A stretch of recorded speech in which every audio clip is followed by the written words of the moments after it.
यानी कि पानी के अंदर ये पूरा सिस्टम तैरता रहेगा, जैसे कि पानी कम या ज्यादा होगा उसके अकॉर्डिंग ये ऑटोमेटिक अपने राष्ट्रीय गान में बदलाव क्या है। सबसे पहले तो ये समझिए कि जो फ्रेंड्स ये सेंट्रल विस्टा प्रोजेक्ट वही है जिसके तहत भारत के अंदर नई।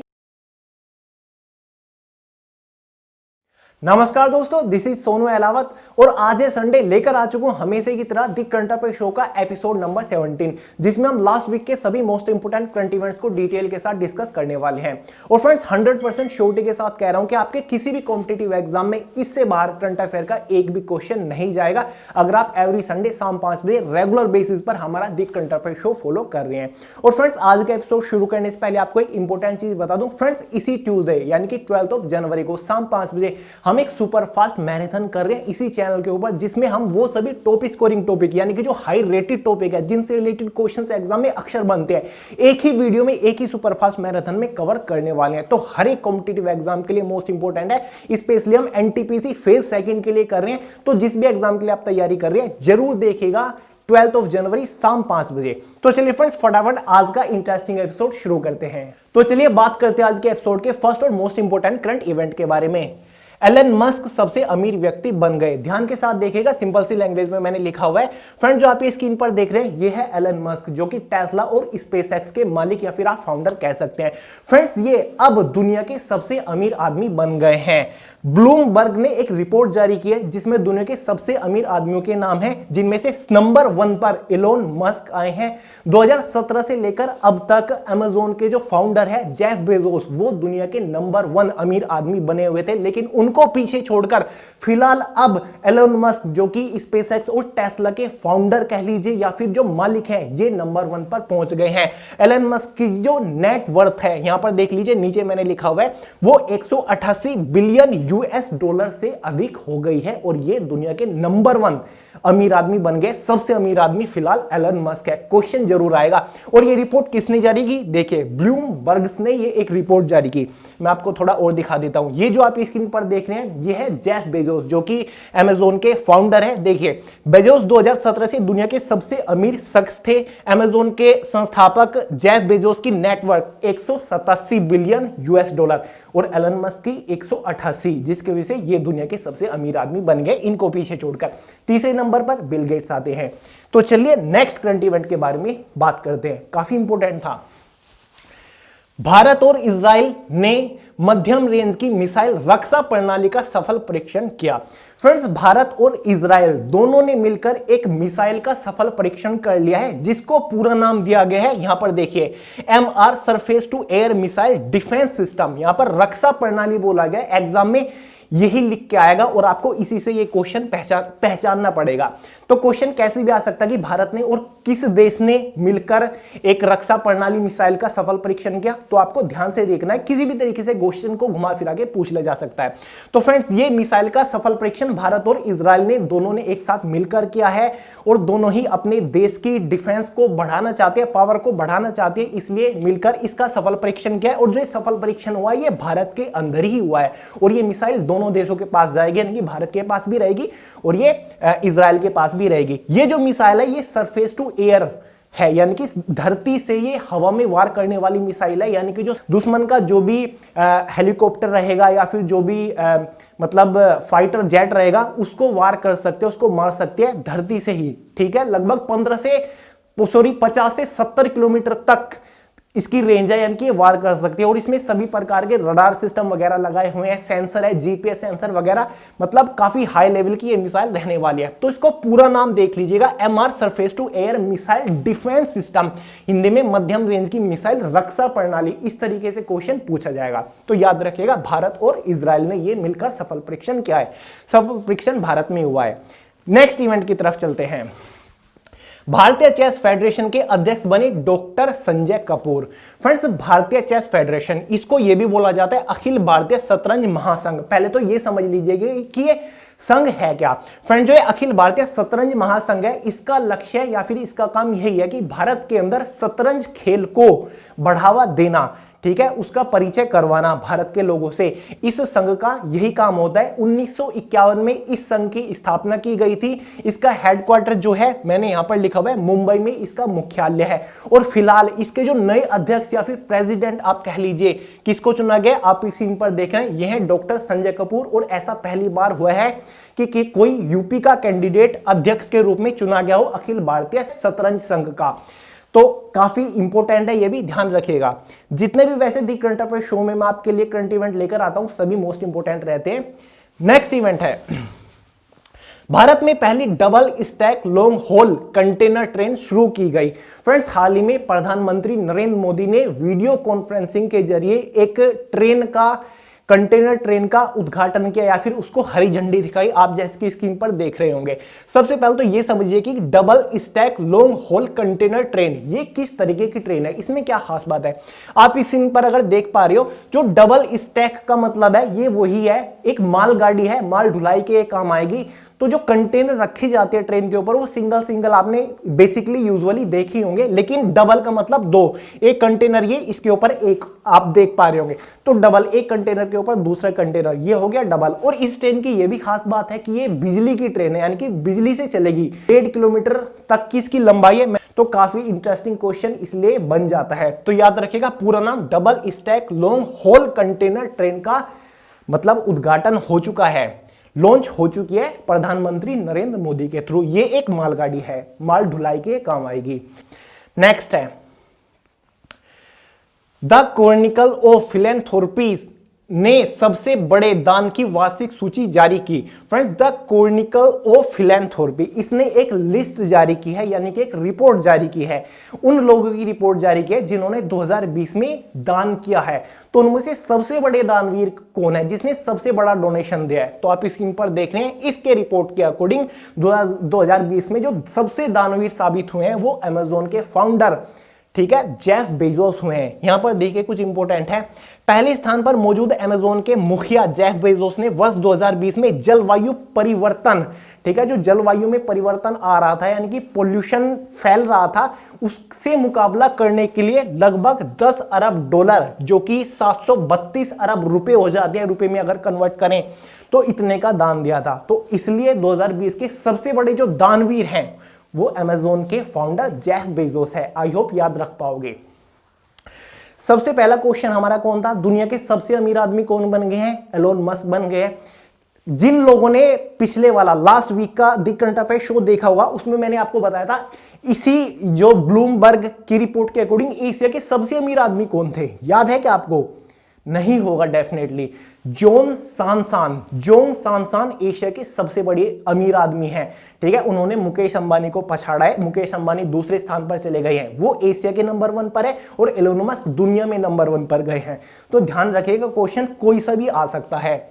नेक्स्ट है, केंद्रीय स्वास्थ्य मंत्रालय ने कोरोना की वैक्सीनेशन के लिए कोविन ऐप लॉन्च किया। फ्रेंड्स, हाल ही में केंद्रीय स्वास्थ्य मंत्री यानी कि नेशनल हेल्थ जो भी ऑर्गेनाइजेशन है इंडिया की, उसने एक मोबाइल एप्लीकेशन लॉन्च किया जिसका नाम है कोविन। ये क्यों की गई है? ये फ्रेंड जो कोरोना के खिलाफ वैक्सीन बनाई गई है उसके वैक्सीनेशन को मॉनिटर करने के लिए, साथ ही वैक्सीन की जो डिलीवरी है उसको लाइव मॉनिटर करने के लिए कि अगर कोई वैक्सीन मंगा रहा है तो कहां तक पहुंची। जैसे कि अमेजोन के ऊपर, फ्लिपकार्ट के ऊपर आप कोई भी प्रोडक्ट बुक करते हो, ऑर्डर करते हो, तो आप उसको मॉनिटर कर सकते हो कि कहां पर है, शिप हो गया, मेरे पास कब तक पहुंचेगा। तो ये जो कोविन है ये इस एप्लीकेशन से प्रॉपर मॉनिटर कर पाएंगे डिलीवरी को, कि डिलीवरी हो चुकी है या फिर नहीं हुई है, हमारे पास कब तक पहुंचेगी। साथ ही जिन लोगों का वैक्सीनेशन हो चुका है, जिन लोगों को वैक्सीन लग चुकी है, उनका भी डेटा प्रोवाइड हो पाएगा, डेटा केंद्रीय स्वास्थ्य मंत्रालय के पास पहुंच पाएगा। तो ये सुविधा कोविन ऐप के थ्रू मिल जाएगी। तो याद रखिएगा, कोविन, केंद्रीय स्वास्थ्य मंत्रालय ने कोविन ऐप लॉन्च किया। क्वेश्चन कैसा भी बन सकता है, कौन सा ऐप लॉन्च किया या फिर कोविन ऐप किसने लॉन्च किया और क्यों लॉन्च किया गया, किसी भी प्रकार का क्वेश्चन बन सकता है। आपको पता है स्वदेशी जो भारत के अंदर जो कोरोना वायरस के खिलाफ वैक्सीन बनी है वो 2 वैक्सीन है और इन्हीं को मॉनिटर करने के लिए कोविन ऐप लॉन्च किया गया। एक हमारी कोविशील्ड तैयार हुई है और एक हमारी कोवैक्सीन भी तैयार हुई है। ये 2 वैक्सीन है। नेक्स्ट की तरफ, ये इंग्लिश वाले यहां पर टाइटल देख लीजिएगा, यहां पर येलो में दिखाई नहीं दे रहा तो मैंने नीचे डाल दिया है, ठीक है। इंग्लिश वाले प्रॉपर नोट कर लीजिएगा। नेक्स्ट इवेंट की तरफ चलते हैं यार।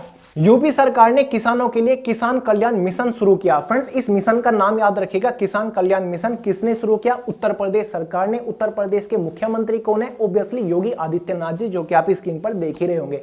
तो फ्रेंड, जो ये मिशन है किसान कल्याण मिशन, इसका मकसद यही है कि 2022 तक सभी किसानों की आमदनी को दोगुनी कर देना, और यही लक्ष्य केंद्र सरकार भी लेकर चल रही है, लेकिन पता नहीं दोगुनी होगी कब। और फ्रेंड्स, ये मिशन इसलिए भी लॉन्च किया गया है, जो 3 बिल आए हैं जिससे किसान काफी नाराज है, उनकी नाराजगी को दूर करने के लिए कहीं ना कहीं ये किसान कल्याण मिशन शुरू किया गया है। जितने भी ये मिशन होते हैं या फिर योजना होती है, वो बनते तो स्टेट लेवल पर है, जैसे कि अभी ये यूपी ने लॉन्च किया है किसान कल्याण मिशन, लेकिन इसको देखते हुए काफी सारे राज्यों में इसको अप्लाई किया जाएगा आगे आने वाले टाइम में। तो आप याद रखिएगा, एग्जाम में क्वेश्चन इस तरीके से बनता है कि किसान कल्याण मिशन कौन से राज्य ने शुरू किया, तो इसका ऑब्वियसली आंसर हो जाएगा उत्तर प्रदेश सरकार। नेक्स्ट की करंट इवेंट की तरफ चलते हैं। ऑस्ट्रेलियाई सरकार ने अपने राष्ट्रीय गान में किया संशोधन। काफी बड़ा करंट इवेंट हो जाता है, क्योंकि फ्रेंड्स ऑस्ट्रेलिया ने अपने राष्ट्रीय गान में बदलाव किया है। सबसे पहले तो ये समझिए कि जो ऑस्ट्रेलिया का राष्ट्रीय गान है उसे क्या बोला जाता है। जैसे कि यहां पर जनगण बोलते हैं, जनगण मन, तो उनका जो राष्ट्रीय गान है वो है एडवांस ऑस्ट्रेलिया फेयर, ठीक है, इनका ये राष्ट्रीय गान है। तो इसमें इन्होंने बदलाव कर दिया है। जैसे ही नई सरकार आई ऑस्ट्रेलिया के अंदर, उसके 2 महीने बाद ही राष्ट्रीय गान में ये बदलाव किया गया है। और ये बदलाव इसलिए किया गया है, जो राष्ट्रीय लोग हैं ऑस्ट्रेलिया को, उनको सम्मान देने के लिए इतिहास के जो लोग हैं, जैसे कि उनके फ्रीडम फाइटर्स जो भी होंगे बड़े लोग, उनको सम्मान देने के लिए ये बदलाव किया गया है। कुछ लाइंस वगैरह ऐड की गई होंगी, अभी तो प्रॉपर नहीं पता। तो एक नजर डाल लेते हैं कि ऑस्ट्रेलिया के प्रधानमंत्री कौन है। आप स्क्रीन पर देख रहे हैं, ये हैं स्कॉट मॉरिसन, ये ऑस्ट्रेलिया के प्रधानमंत्री हैं। तो याद रखिएगा, कौन से देश ने अपने राष्ट्रीय गान में बदलाव किया गया है, तो सिंपल सा आंसर हो जाएगा Australia. Next event, digital payment service platform Paytm ने instant personal loan service launch किया। सब लोग जानते होंगे पेटीएम को। तो हाल ही में पेटीएम ने एक काफी बड़ा बदलाव किया है और काफी बड़ी स्कीम लॉन्च की है, जिसने वाकई में ही सबको हिला दिया है। आपने न्यूज वगैरह में डेफिनेटली देखा होगा, एड वगैरह आपके मोबाइल पर आते रहते होंगे। तो फ्रेंड्स, पेटीएम ने एक सर्विस लॉन्च किया है जिसका नाम उन्होंने रखा है इंस्टेंट लोन, ठीक है, इंस्टेंट लोन सर्विस। इसके तहत क्या होगा, इसके तहत 300 साल में 365 किसी भी दिन आप इंस्टेंट केवल 2 मिनट में ही लोन ले सकते हैं। और लोन कितना ले सकते हैं? 2 लाख रुपए तक का आप लोन ले सकते हैं। ये लोन बैंक के थ्रू दिलाया जाएगा, जो कि इसकी प्रॉपर ईएमआई वगैरह होंगी, वो तो आपको सर्विस के अंदर ही पता चलेगा कि इसकी टर्म एंड कंडीशंस क्या है। तो काफी बड़ा कदम है। अब तक जितने भी मतलब पेमेंट के प्लेटफॉर्म है डिजिटल पेमेंट के, ऐसा इतना बड़ा फैसला अभी तक किसी ने नहीं लिया, केवल पेटीएम ने ये किया है। तो याद रखिएगा, इंस्टेंट लोन सर्विस पेटीएम ने शुरू किया है, जिसमें 2 लाख तक का लोन प्रोवाइड किया जाएगा इंस्टेंट, केवल 2 ही मिनट के अंदर। नेक्स्ट है, सुप्रीम कोर्ट ने सेंट्रल विस्टा प्रोजेक्ट को दी मंजूरी। सबसे पहले समझ लेते हैं कि सेंट्रल विस्टा प्रोजेक्ट क्या है।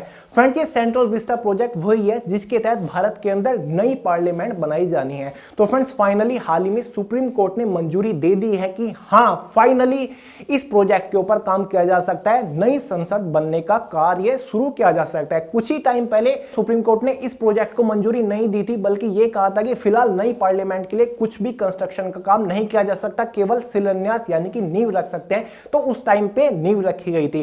फाइनली अब मंजूरी मिल चुकी है, अब नई बिल्डिंग का काम शुरू हो सकता है। इसके बारे में आपको काफी बार बता चुका हूं कि जो दिल्ली के अंदर भारत की पार्लियामेंट है, उसी के पास ये नई पार्लियामेंट बनाई जाएगी। जो आप स्ट्रक्चर देख रहे हैं वो यही रहने वाला है, यानी कि एक ट्रायंगुलर टाइप रहने वाला है। ये देखिए, नीचे कुछ इंपॉर्टेंट लाइन मैंने लिखी हुई है। सेंट्रल विस्टा प्रोजेक्ट के तहत नई संसद परिसर का निर्माण किया जाना है। इसमें 876 सीट वाली लोकसभा होगी, साथ ही 400 सीट वाले राज्यसभा होगी और 1224 सीट वाला सेंट्रल हॉल बनाया जाएगा, जिसमें एक्स्ट्रा सीट लेके बैठने की जरूरत नहीं पड़ेगी।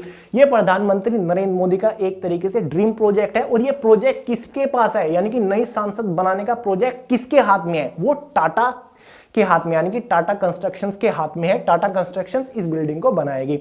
तो 2022 या फिर 23 तक ये प्रोजेक्ट पूरा हो जाएगा, यानी कि ये बनके तैयार हो जाएगी। उसी लोकेशन पर रहने वाली सेम जगह। कई बार डिस्कस कर चुका हूं इसके बारे में। नेक्स्ट है, सौर परियोजना से वर्ष 2022 से 2023 तक मिलने लगेगी सौर ऊर्जा। फ्रेंड्स, भारत के अंदर दुनिया का सबसे बड़ा फ्लोटिंग सोलर सिस्टम लगाया जा रहा है। यह सिस्टम क्या रहने वाला है फ्रेंड्स, ये एक ऐसा सिस्टम होगा जो कि पानी के ऊपर तैरने वाला है, पूरा सोलर सिस्टम, और जिससे पूरों पर ऊर्जा प्राप्त की जाएगी, यानी कि ऊर्जा प्रोवाइड की जाएगी। और ये दुनिया का सबसे बड़ा रहने वाला है अब तक, जो कि भारत के अंदर बन रहा है। कहां पर बन रहा है? जो कि 2023 तक बन के तैयार हो जाएगा और उससे ऊर्जा प्रोवाइड की जाने लगेगी। देखिए, मध्य प्रदेश के खंडवा जिले, मध्य प्रदेश के अंदर जिला है खंडवा, उसमें बनाया जा रहा है, नर्मदा नदी पर बनाया जा रहा है। और एक बांध है नर्मदा नदी पर, ओंकारेश्वर, ठीक है, ओंकारेश्वर बांध के ऊपर यह बनाया जा रहा है। इसकी जो कैपेसिटी है वो हमारी 600 मेगावाट की है, जो कि विश्व का सबसे बड़ा तैरता हुआ फ्लोटिंग सोलर सिस्टम यानी परियोजना रहने वाली है। 2022-23 से सौर ऊर्जा मिलने लगेगी इससे, यानी कि पानी के अंदर ये पूरा सिस्टम तैरता रहेगा। जैसे कि पानी कम या ज्यादा होगा उसके अकॉर्डिंग ये ऑटोमेटिकली एडजस्ट होता रहेगा। तो काफी इंटरेस्टिंग रहने वाला है। बस ध्यान रखिएगा कहां पर बन रहा है ये, मध्य प्रदेश के खंडवा जिले में नर्मदा नदी पर, ओमकारा बांध पर। नेक्स्ट है, केरल सरकार ने एवियन इन्फ्लुएंजा वायरस के बढ़ते प्रकोप देखते हुए आपदा घोषित किया। फ्रेंड्स, एक मुसीबत जाती नहीं दूसरी आ जाती है। अभी तक कोविड-19 गया नहीं और यहां पर देखिए बर्ड फ्लू आ चुके हैं। आप लोगों ने न्यूज वगैरह में देख ही लिया होगा। जो सबसे ज्यादा इसका प्रकोप बढ़ रहा है वो केरल में बढ़ा है, उत्तर प्रदेश, मध्य प्रदेश के अंदर, झारखंड के अंदर, हरियाणा, पंजाब, कर्नाटक तक ये पहुंच चुका है।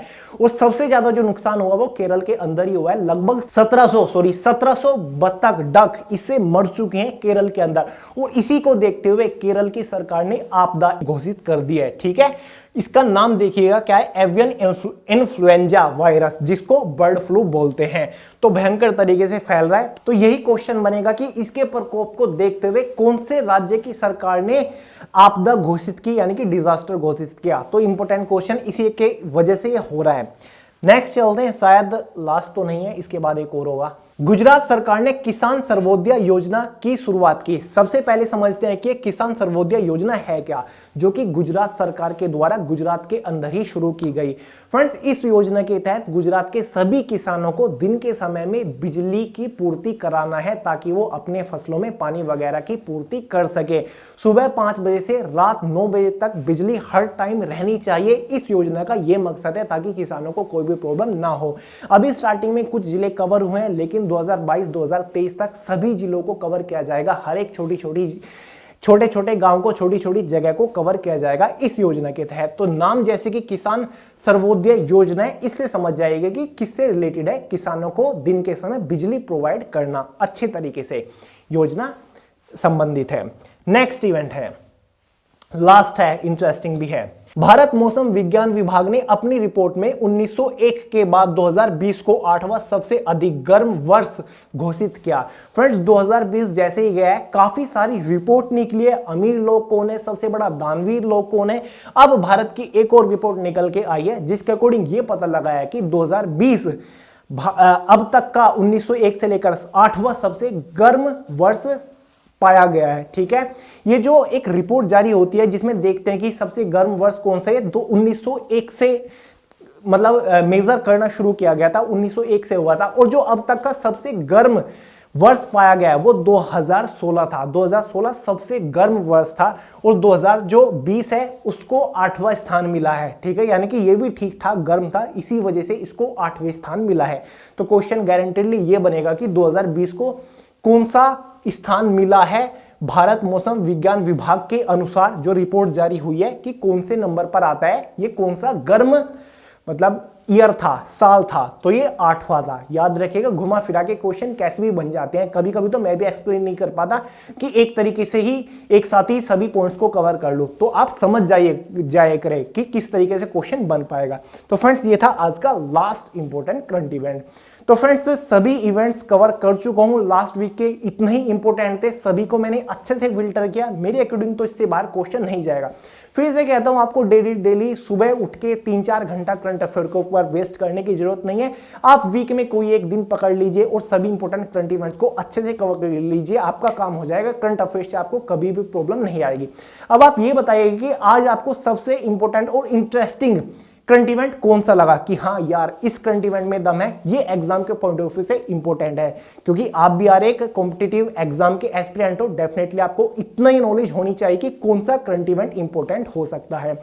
वीडियो पसंद आई हो लाइक करिएगा, अपने दोस्तों के साथ शेयर करिएगा। यार वैसे मैं बोल रहा हूं आप करोगे तो नहीं मुझे पता है, लेकिन यार कर दीजिएगा, सब्सक्राइब कर लीजिएगा। मिलते हैं अगली वीडियो में बहुत जल्द, तब तक के लिए जय हिंद।